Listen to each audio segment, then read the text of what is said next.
د جنت لاره.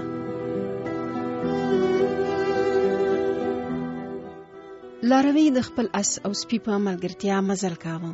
د یوې لویې ونې له څنګه چې تېرېدل ټکه ورباندې پرېوته او وژل شول. خو سړی پوه نه شو چې له دې دنیا تللی دی. دی لا هماغسې له خپلو دوو ملګرو ځناورو سره روان و. کله ناکله ډېر وخت پکار وي چې مړي په دې پوه شي چې بلې دنیا ته تللي دي.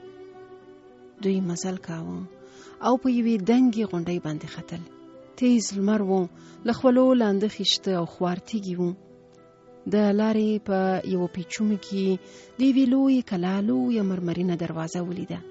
د نیم پرانیستې دروازې له منځه په سرو زرو پوښلی پراخ میدان ښکارېده چې په منځ کې د رڼو اوبو چینه بهیده. لاروي چوکیدار ته وویل: سلام، دا څومره ښکلی ځای دی، دا کوم ځای دی؟ چوکیدار ځواب ورکړ: ستړی مشي، دا جنت دی.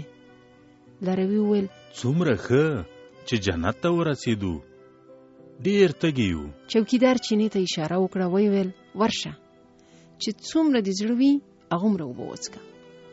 لاروي وویل: خو اس او سپی مې هم تږی دی. چوکیدار وویل: وبخه، جنت ته د حیواناتو تګ منع دی.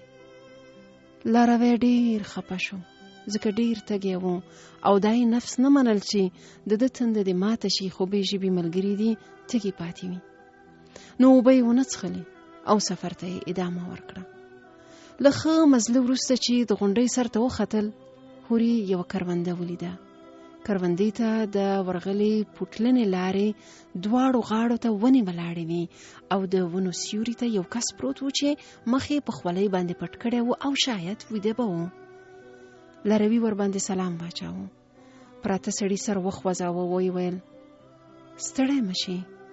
لاروي ورته وویل: زه، زما سپی او زما آس، درې واړه تږي یو. سړي یو ځای ته لاس ونیوه، ویې ویل: د هغو تیږو په منځ کې چینه ده چې څومره مو زړه غواړي هغومره اوبه وڅښئ. لاروی، سپی او اس چینې ته ورغلل. ښې ډېرې اوبه یې وڅښلې او د راستنېدو په وخت یې له هغه کسه مننه وکړه. هغه ورته وویل: هر وخت که مو غوښتل دلته راتلی شئ. لاروي وویل: دا ځای څه نومیږي؟ هغه ځواب ورکړ: جنت. لاروي وویل: جنت؟